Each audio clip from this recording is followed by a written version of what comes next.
Assalamualaikum warahmatullahi wabarakatuh. Selamat pagi anak-anak.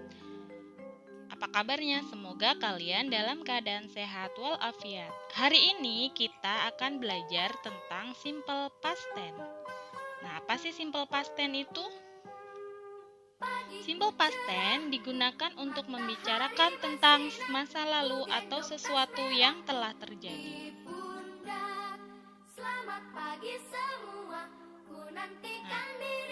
Kata kerja yang digunakan adalah kata kerja bentuk kedua atau verb 2. Macam-macam verb ada 2. Yang pertama yaitu regular verb atau kata kerja beraturan.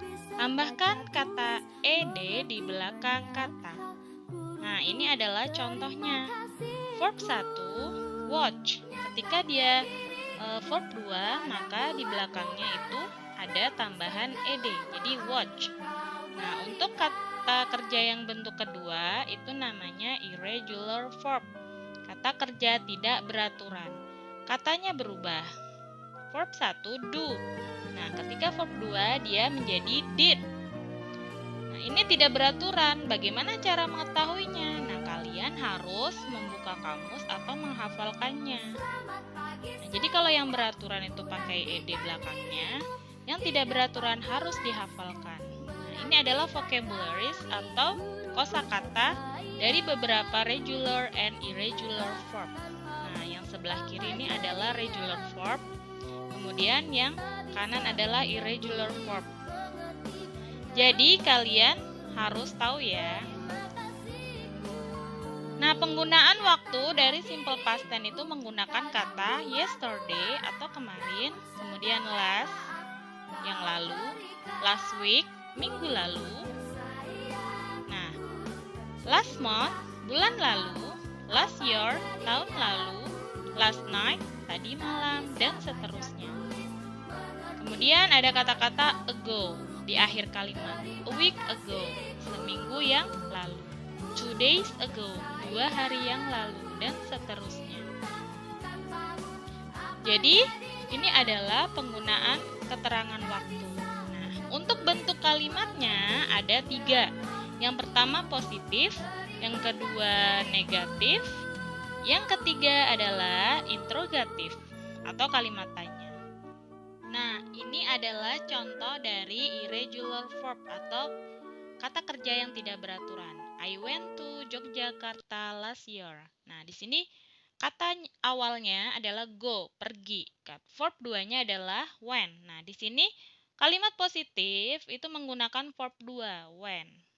Lalu kalimat negatif, I did not go to Yogyakarta last year. Nah, di sini menggunakan verb 1 karena ada did not. Did itu sudah menunjukkan bentuk kedua dari do. Makanya di kalimat negatif pakainya go, bukan when.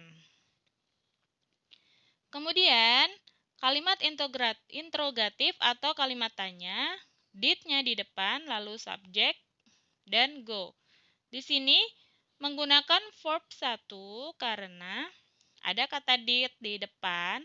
Jadi kata did ini menyatakan kalimat tanya yaitu apakah saya pergi ke Yogyakarta tahun lalu? Nah, di sini menggunakan verb 1 ya, karena ada kata did. Nah, jadi hanya di kalimat positif saja yang menggunakan verb 2. Untuk kalimat interrogatif itu jawabannya kalau iya, yes I did, kalau tidak no I did not. Nah, did not bisa disingkat dengan kata didn't. Jadi bisa menggunakan did not atau didn't. Seperti biasa, subjek seperti yang sudah kita pelajari itu ada 7. I, you, they, we, she, he, it. Jadi apapun subjeknya semuanya sama. Nah, untuk yang kedua adalah bentuk dari past tense regular verb atau kata kerja yang beraturan yang belakangnya tinggal ditambahkan ed. Contohnya adalah call sama dengan called. She called me yesterday. Dia memanggil saya kemarin. Jadi seperti kalimat sebelumnya, jadi menggunakan verb 2 di kalimat positif saja.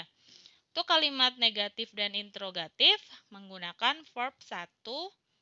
Nah, untuk jawabannya sama, yes she did atau no she didn't. Did. Nah, bisa menggunakan didn't ya, tidak harus did not. Nah, tetap di kalimat positif verb 2, kalimat negatif menggunakan verb 1, juga kalimat interrogatif menggunakan verb 1. Tugasnya adalah kalian membuat satu kalimat positif, negatif, dan interrogatif. Nah, sebelumnya kalian harus menulis semua vocabulary atau kosakata sebelumnya beserta artinya. Jadi kalian harus cari artinya, lalu membuat kalimat positif, negatif, dan interrogatif yang berbeda dari contoh yang sudah Ibu berikan ya. Tugasnya tidak boleh sama dengan teman kalian, jadi harus sesuai dengan pekerjaan kalian sendiri. Nah, ini adalah kesimpulan dari pembelajaran kita kali ini, yaitu past tense menggunakan kata kerja bentuk kedua atau verb 2. Verb 2 ada dua macam, irregular dan regular. Untuk kalimat positif, gunakan verb 2. Untuk kalimat negatif, tambahkan did not dan verb 1. Untuk kalimat interrogatif, awali dengan did, subject, dan verb 1, lalu menggunakan keterangan waktu seperti yesterday, last, dan